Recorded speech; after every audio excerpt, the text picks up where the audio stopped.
Baik, Assalamualaikum warahmatullahi wabarakatuh. Perkenalkan, nama saya Uswatun Hasanah dengan NIM 210701501013 dari kelas K.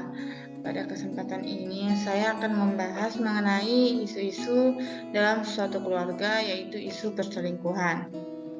Langsung saja, perselingkuhan adalah sebuah pelanggaran kepercayaan, pengkhianatan suatu hubungan, pemutusan kesepakatan, serta perselingkuhan juga dapat disebut sebagai budaya atau karakter yang sering terjadi di kalangan masyarakat kota maupun di desa, di mana pasangan suami istri yang sudah menikah, mereka tidak lagi setia terhadap pasangannya sendiri, dikarenakan mereka memiliki pria atau wanita idaman lain dan hal ini merusak hubungannya dengan pasangannya. Perselingkuhan adalah tahap menyalahi komitmen. Yang paling ekstrim adalah ketika mereka memiliki hubungan dengan wanita atau pria idaman lainnya. Menurut beberapa kajian literatur, perselingkuhan memiliki sinonim seperti kecurangan, perzinaan saat menikah, tidak setia, atau berselingkuh, yaitu pelanggaran terhadap kontrak pasangan atau kontrak seksual. Peneliti lainnya mendefinisikan perselingkuhan sebagai pelanggaran menurut perasaan subjektif bahwa pasangan seorang telah melanggar seperangkat aturan atau norma di dalam sebuah hubungan. Pelanggaran ini mengakibatkan perasaan cemburu dan persaingan seksual. Selanjutnya ada beberapa dua teori yang berkaitan dengan perselingkuhan. Yang pertama yaitu perselingkuhan ditinjau dari seksual strategis teori. Seksual strategis teori ini digagaskan oleh para psikolog evolusioner. Menurut pandangan mereka, manusia memiliki strategi yang berbeda-beda dalam memilih pasangan. Hal itu dipengaruhi oleh kebudayaan, pengaruh orang tua, kriteria pribadi, serta standar yang berlaku di masyarakat. Dalam rumusan awalnya, seksual strategis teori berfokus menjelaskan perbedaan antara wanita dan pria dalam memilih pasangan. Dimulai dari urusan memiliki keturunan, wanita perlu mengarahkan investasi atau pengorbanan yang lebih besar daripada seorang pria. Mereka harus mengandung selama 9 bulan dan merawat anaknya, sedangkan pria untuk dapat memiliki anak, mereka hanya tinggal melakukan hubungan seks. Jika wanita salah memilih pasangan, dihamili oleh laki-laki yang tidak bertanggung jawab, yang tidak mau membantu mengurus dan membesarkan anak, atau oleh laki-laki dengan kualitas gen yang buruk, ia harus menanggung akibatnya. Di sisi lain, pria tidak perlu ambil pusing dalam memilih pasangan. Ini karena mereka tidak akan mengandung anak dan tidak ditekan oleh ekspektasi masyarakat untuk membesarkan anak sebagaimana ekspektasi masyarakat terhadap wanita. Prediksi tersebut kemudian didukung dengan hasil penelitian yang menyimpulkan bahwa pria memiliki keinginan lebih besar daripada wanita untuk memiliki lebih banyak pasangan. Mereka juga lebih mudah bersedia melakukan hubungan dengan orang asing serta cenderung mampu melakukan hubungan meski tanpa melibatkan perasaan atau hubungan emosi. Selain itu, Bush dan Smith juga mendapatkan data bahwa pria lebih sering berfantasi daripada seorang wanita, lebih banyak berfantasi tentang variasi pasangannya, lebih cenderung menyesali kesempatan melakukan hubungan yang hilang, serta lebih bersedia menurunkan standar terhadap wanita agar dapat menjalin relasi dengan lebih banyak pasangan asalkan cocok dan risikonya rendah. Teori kedua yaitu perselingkuhan ditinjau dari attachment teori. Attachment adalah ikatan emosi antara satu orang dengan orang lainnya. Attachment yang dikembangkan oleh anak sejak ia masih kecil memiliki pengaruh yang besar terhadap kemampuannya untuk menjalin relasi dengan orang lain di masa mendatang. Akan tetapi, anak juga bisa mengembangkan insecure attachment apabila ia tidak memiliki figur pengasuh, dan juga pengasuhnya itu tidak responsif, tidak peduli atau mengabaikan dan bahkan melakukan kekerasan kepadanya.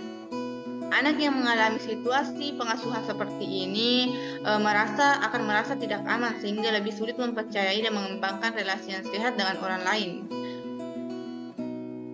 Orang yang merasa insecure saat berada dalam suatu hubungan cenderung mencurigai atau mempertanyakan mengapa orang lain mau dekat dengannya. Self-esteem yang rendah membuat ia mudah merasa insecure dengan pasangannya sendiri.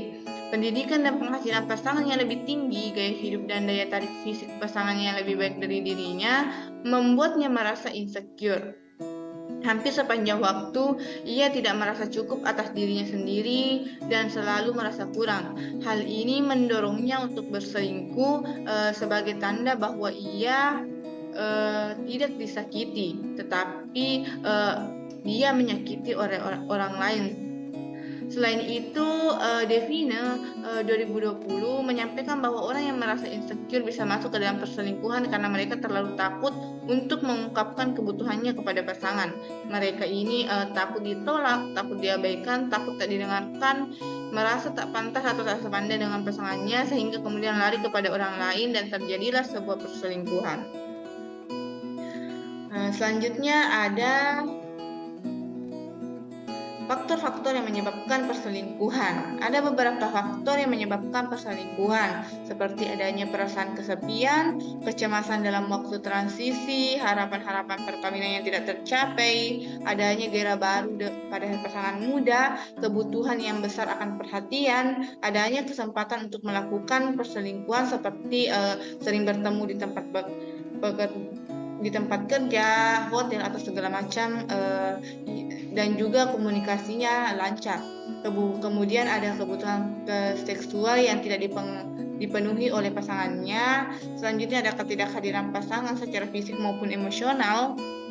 Dan perselingkuhan itu sering terjadi dalam keluarga besar, sehingga menyebabkan memudahnya nilai-nilai kesetiaan dalam keluarga itu. Selanjutnya ada dampak dari perselingkuhan. Menurut Mussolisa 2022, individu yang diselingkuhi oleh pasangannya akan memiliki dampak sebagai berikut. Yang pertama, dari aspek psikologis, mereka akan mengalami trauma dalam hidupnya karena telah merasakan pengkhianatan. Selanjutnya, pasangan yang terluka karena merasa dikhianati sering mengalami emosi yang mudah marah, kecewa, ragu, bahkan dikaitkan dengan beberapa gejala depresi dan pasca trauma. Selanjutnya, perselingkuhan itu dapat memicu gejala depresi serta gangguan kecemasan pada individu yang menjadi korban perselingkuhan. Individu yang menjadi korban perselingkuhan, terutama atau khususnya wanita, biasanya akan memiliki perasaan yang merasa bahwa dirinya dikhianati, dihina, dan memiliki rasa malu sehingga membutuhkan intervensi klinis. Selanjutnya ada dampak dari aspek sosial di mana suami atau istri yang diselingkuhi akan kurang mempercayai pasangannya. Kemudian mereka akan merasa bahwa mereka itu dikhianati. Kemudian mereka akan mengalami percekcokan yang menyebabkan hubungan keduanya menjadi renggang. Selanjutnya, dampak perselingkuhan dari aspek budaya, di mana aspek budaya ini memberikan sumbangsi negatif terhadap istri yang suaminya berselingkuh, karena pemahaman budaya setempat yang menempatkan istri atau perempuan pada posisi sebagai penyebab dari perselingkuhan yang dilakukan oleh suaminya tersebut. Kebiasaan masyarakat sekitar menganggap bahwa penyebab suami berselingkuh adalah istri yang tidak mampu mengurus suaminya dengan baik, sehingga suami mereka lebih memilih untuk mencari pasangan atau perempuan lain yang terlihat lebih menarik dari dirinya. Pemahaman ini justru merugikan pihak perempuan atau pihak istri, sehingga pihak istri di sini akan mengalami tekanan karena suami berselingkuh. Kemudian hal itu yang kemudian dia yang dianggap sebagai penyebab suaminya berselingkuh. Selanjutnya, dampak perselingkuhan dari aspek spiritual. Korban tentu sering mempertanyakan di hadapan Tuhan tentang mengapa kondisi ini dialami oleh rumah tangganya. mereka akan merasa seperti Tuhan tidak adil terhadap dirinya, dan juga mempertanyakan akan eksistensi Tuhan terhadap dirinya dan keluarga, bahkan membandingkan rumah tangganya yang bermasalah dengan rumah tangga orang lain yang tampak selalu harmonis. Selanjutnya mereka merasa bahwa Tuhan tidak mengasihaninya dan memberikan cobaan yang begitu berat padanya. Selanjutnya ada upaya yang dilakukan. Penanganan terhadap kasus perselingkuhan ini adalah dengan melakukan terapi yang berdasarkan psikologi gestal yang dikembangkan oleh Friedrich Espel pada tahun 1894 sampai 1970. Menurut Sudrajat, tahun 2008, proses konseling dalam terapi ini mengikuti 4 tahap yang penting, yaitu yang pertama pada fase pertama, pemulaan dan pengawasan. Pemulaan terjadi pada awal sesi konseling. Pada situasi ini, konselor menciptakan hubungan yang baik dengan subjek dan memberikan pemahaman bagaimana penggunaan komunikasi asertif selama proses konseling. Pada sesi ini, subjek lebih sering mengumpat tentang apa yang terjadi pada dirinya. Dia menganggap hal ini terjadi karena dia tidak mampu mengendalikan hawa nafsu, emosi, dan tidak bisa berjauhan dengan pasangannya. Adapun hal yang dilakukan pada sesi ini yaitu melakukan pendekatan secara personal, kemudian bersama-sama melakukan latihan komunikasi asertif dan pemberian tips meredakan emosi rasa bersalah, pengendalian hawa nafsu dengan cara mengalihkan pada kegiatan positif lainnya seperti ikut pengajian atau ikut klub olahraga. Selanjutnya ada fase kedua, pengawasan, yaitu usaha konselor agar subjek mampu mengikuti prosedur konseling. Hal yang dilakukan pada fase ini adalah konselor mendatangi rumah subjek di luar waktu konseling dengan tujuan mengetahui pola kehidupan subjek sebenarnya dan melakukan pengecekan apakah subjek melakukan beberapa hal yang telah disepakati di sesi sebelumnya. Sesekali pada akhir pekan, konselor juga ikut pergi olahraga atau mengikuti kajian untuk melakukan pengamatan terhadap kegiatan-kegiatan positif apabila subjek tidak dapat atau pasangannya tidak datang untuk menemuinya. Selanjutnya ada fase ketiga, di mana fase ini subjek diajak untuk lebih dapat melakukan penilaian fungsi diri dan melakukan perubahan diri atau moving on. Konselor mengajak subjek untuk dapat membuat penilaian keberfungsian diri dan mampu menilai kekuatan dan kelemahan dirinya. Hal yang dilakukan pada sesi ini adalah melakukan penilaian fungsi pernikahan, interaksi hubungan pernikahan, guna membantu subjek memahami mengapa terjadi perselingkuhan.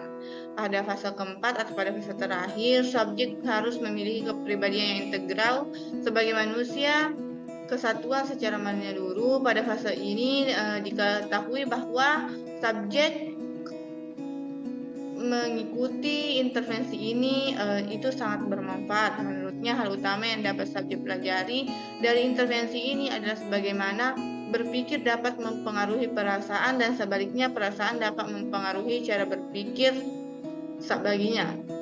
Subjek juga terlatih untuk mengidentifikasi pikiran yang dimilikinya sehingga ia sadar akan perasaan dan perilakunya. Pada fase ini, subjek mulai menyadari untuk fokus terhadap hal-hal positif yang disukainya. Dengan demikian, ia bisa memanfaatkan waktunya dengan baik. Dia lebih dapat menghargai dirinya sendiri. Dengan begitu, ia juga dapat memperhatikan pasangannya. Dan akhirnya, keduanya pun secara perlahan berubah menjadi lebih perhatian dan romantis terhadap pasangannya. Mungkin itulah tadi materi yang bisa saya sampaikan. Mohon maaf bila terdapat kekurangan. Wassalamualaikum warahmatullahi wabarakatuh.